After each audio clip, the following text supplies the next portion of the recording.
To the west of the Horn of Africa, between South Sudan and the Democratic Republic of the Congo, in the area of the Great Lakes, even the small state of Uganda now welcomes over 1.5 million human beings, fleeing from the small and big conflicts that have also led to the development of the Kakuma refugee camps in Kenya and Juba in South Sudan. It is Palabek, almost at the northern border of the country, that has become a landing place for thousands of men, women and children. This is also thanks to the generosity of the local government that provides aid and, above all, work permits. The Salesians have been present in Palabek since the opening of the camp in 2017, and they have already conquered the hearts of the people.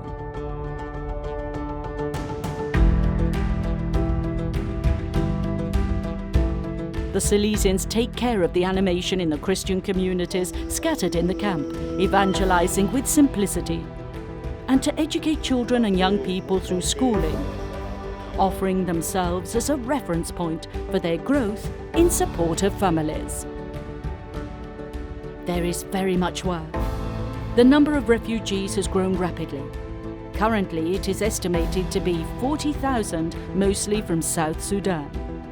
They are people who need everything because they have escaped only with the clothes they were wearing and their children in their arms.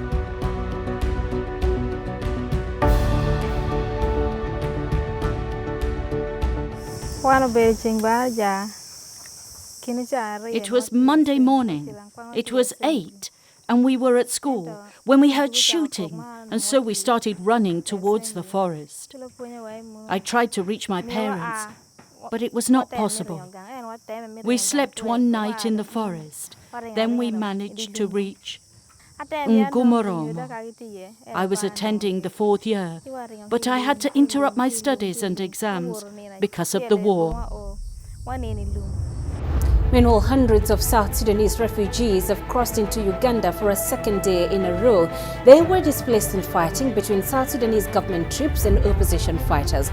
Those clashes took place in the town of Pajok. Some reports say civilians were caught in the crossfire, but the South Sudanese government denies that. Refugees in Uganda have been recounting their ordeal. It's believed more than 3,000 people escaped the clashes in Pajok. And primary school. I am a teacher of kindergarten and primary school. When the war started in Pajok, the soldiers arrived. They surrounded us, and at that moment, we started to hear shots everywhere. I ran home, and there was no one. So I went back to school, but when I arrived, I did not find them. I started running everywhere because the children were no longer there. I was without my children. I ran until I reached Ngomoromo, where I found some of my children, but others were arrested. One of my daughters was arrested and imprisoned. Here's what happened to Pajok.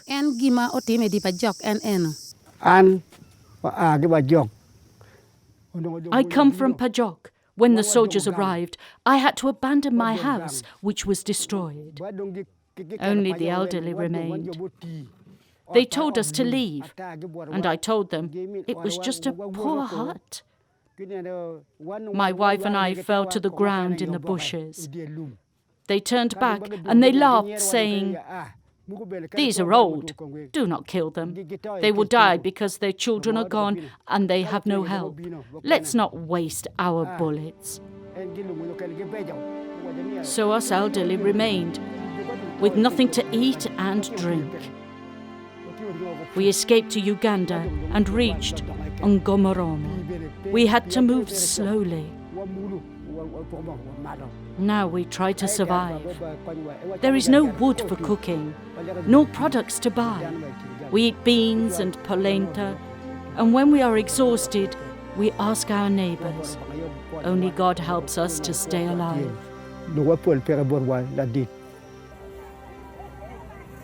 Like Agnes, Rose and Moses, many come from Pajok. Camp comprises of number 43,000 people. These people are mostly of the languages of Acholi, Lutuko, Lango, Bari and few Dinkas. and they are from the diocese of Majok and Terit from the South Sudan. There were times when I used to sit with these people and sit and cry because the stories were very heart-touching and very pathetic. And they don't have food to eat and the clothes to wear, and they're worried about the children. They are displaced in different parts of the camp, and some died on the way, their parents and their brothers and sisters, and it is very discouraging to hear. In Uganda, the lives of refugees are more humane than in other countries. Camps, for example, are called settlements, and little by little, a plot of 30 square meters of land is assigned where to build a small house and have a few meters of vegetable garden to farm.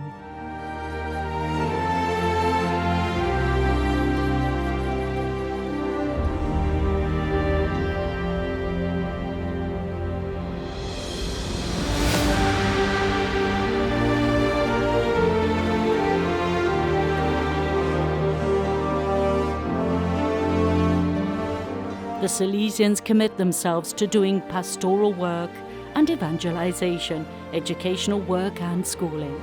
With the little ones, therefore, literacy. And for the older ones, starting in a vocational training centre so that no one remains without doing nothing. And on the contrary, returning home in the future, having learned a trade. Most of the inhabitants of Palabek's humanitarian settlement are in fact women, children and the elderly who manage to escape. The men remain to fight in this or that faction and to defend the little that was there. So you can see that woman going, they have harvested firewood and they are going to use it as fuel for cooking.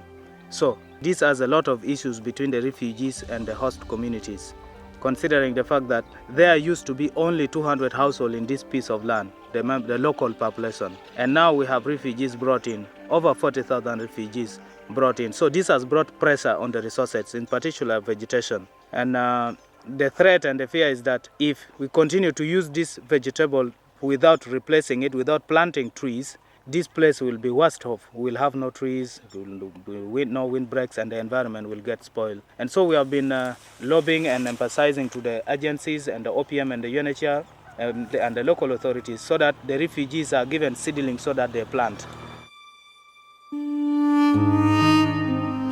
The work of the Salesians is incessant. They share the difficulties of the people and bear witness to the gospel with the welcome and attention towards the most marginalized and weak, that is, the young, the elderly, and the sick. I think the main challenges the education and evangelization. And so there is a need, for example, knowing that there are many Christians, many Catholic Christians, there is a need for new chapels because the people, they want really to gather for prayer, for the sacraments, for the Eucharist, and so on. I saw a little Christian community praying under the trees.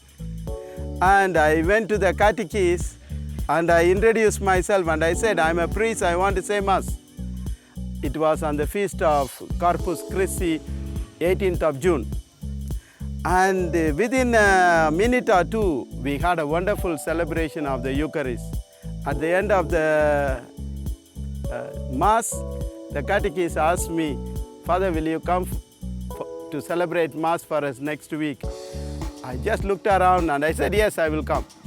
I came following week and I happened to see a large community of nearly 400 people praying under a large tree.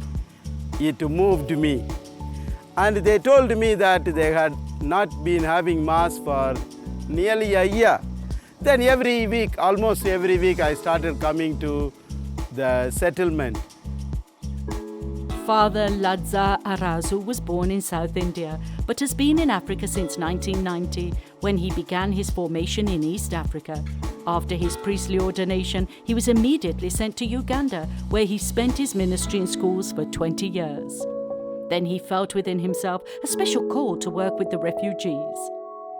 Every day, despite the fatigue, he is happy to work with them. because he is the first to be enriched.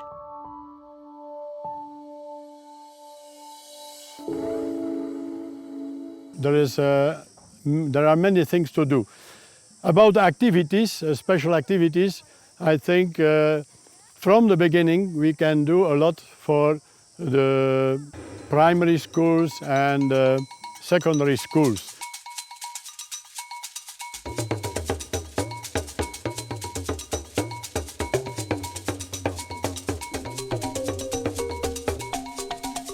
%86% of the population of the camp are women and children, and they are young people. And more than 60% are either teenagers or they are children.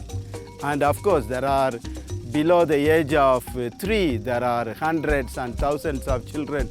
So these young people, these vulnerable young people who are living in the camp is the motivation for us to stay, motivation for us to commit ourselves for their education and evangelization, to care for them and to give them an integral formation. For the inhabitants of the settlement of Palabek, hearing talk about God really means hearing the good news of a life full of hope, new. A life in which they themselves, poor, forgotten and without a country, are dear to God. A life in which brotherhood and sharing are possible.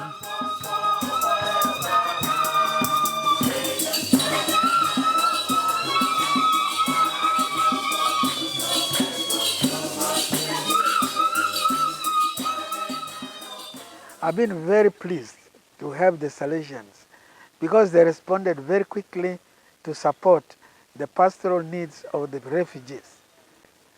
And they have projects for establishing schools so that the future of this, especially the young generation of refugees who have run there, is ensured. They're educated. When they go back, they will have the responsibility of running their country. This, I thought, was a holistic approach. You don't only deal with the needs of the body, but also you deal with the needs of the spirit. My greatest challenge I'm facing now, reflecting over the situations of war and so on everywhere, is how can we reawaken in ourselves as humanity the sense of being human to one another, so that nobody is a stranger in the company of another human being, because we are really, in truth, we're all of one species on this planet, and we should learn to live as one family, united, harmonious, and peaceful.